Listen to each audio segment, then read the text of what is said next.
Uncle Trev and the Howling Dog Service by Jack Lasenby. I woke and heard a dog howling across the farms out the back of Waharoa. Somewhere further off, so far away I could hardly hear it, another dog howled back. "They're barking at the moon," my mother said next morning, but Uncle Trev had a different story when he dropped in for a cup of tea on his way home from the Wednesday stock sale at Matamata. "They're not barking at the moon," he said. "Don't go telling your mother now, but they're trained howling dogs. Mine, I trained myself years ago." I looked at Uncle Trev, and he looked back at me. "Years ago," he repeated. "I got sick of paying the post office for toll calls. It took ages to get through. Then half the time you didn't get the person you wanted, and when you did, you couldn't hear them for the noise on the other line." "I don't suppose you're old enough to remember," he said, "but people had much smaller ears before the telephone. They've only grown into these big flaps on the sides of our heads since we started squashing them with the telephone receiver." I heard Mum give a sniff from the bench where she was making a cup of tea. "Have a look in the album at the old family photographs if you don't believe me," said Uncle Trev. "You can't even see your ears on your grandmother." "Besides," he said, "that old Mrs. Eves on the telephone exchange at the post office, she was always listening in. I could hear her breathing whenever I was talking to somebody. Sometimes she'd even join in the conversations." "I was lying awake one night, thinking about it," Uncle Trev went on, "and the dogs were barking across all the farms between my place and Waharoa, and I thought, those dogs are talking to each other." He stared at me. "That's when I got my idea," he said. I stared back at him. Mum put a cup of tea and a plate with a few slices of cake on the table. "Isn't it time you were in bed?" she told me. Uncle Trev waited till she'd gone back to the bench.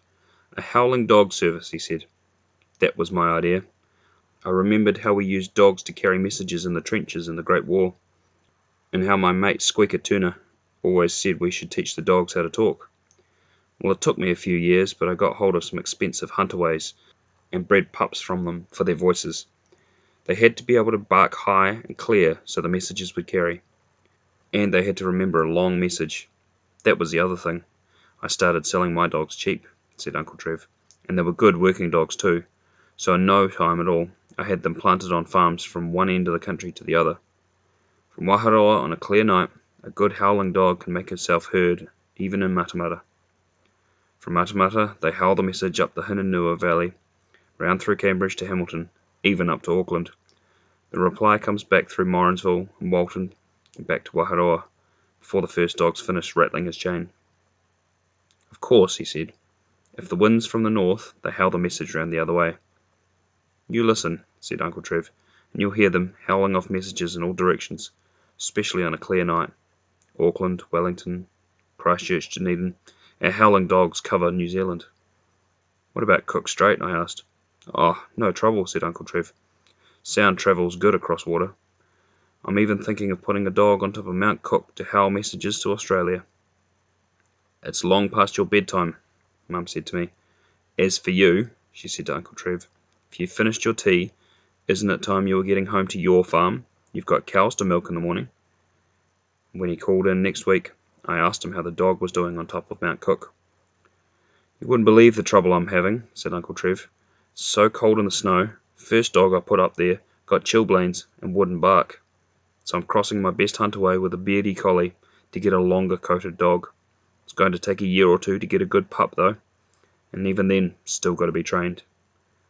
"How much do you charge for your howling dog service?" I asked him next time he called in. "It's cheaper than toll calls," said Uncle Trev. "You see, the dogs earn their tucker working in the daytime. It costs me nothing to get them howling messages. There's nothing a dog likes more than to have a good howl at night, especially if there's a moon. Actually, I've had a bit of trouble with the post office. They were really scared when they found my howling dog service and had taken most of their business. They sent their Postmaster General in his uniform in red stripes down the trousers and shiny brass helmet. I asked him if he was a fireman, but he got off his horse and begged me with tears in his eyes to stop the howling dogs. He said the post office was going broke." Mum was banging some pots around on the bench. I didn't want her to hear Uncle Trev's story, or she'd send him home. "What happened?" I asked. "I felt a bit sorry for him," said Uncle Trev, "so I said I'd close down my howling dog service if the post office cut its toll calls in half." The Postmaster General couldn't thank me enough. He wanted to give me a free telephone but I told him I didn't want big lugs and steady ears. I said I'd just go on using the Howling dog service for myself and a few friends. I couldn't stop the dogs talking to each other, of course. They still howl dog messages all over the country. Postmaster General thanked me, put on his shiny brass helmet, jumped on his horse, and rode back to Wellington.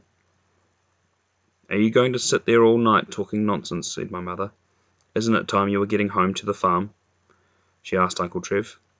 "As for you," she said to me, "you're supposed to be in bed, ill, not sitting up listening to a lot of silly stories."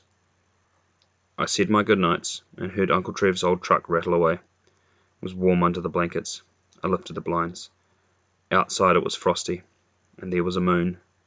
Somewhere down Ward Street a dog howled. I listened, and out towards Uncle Trev's farm, under the hills at the back of Waharoa, another dog replied.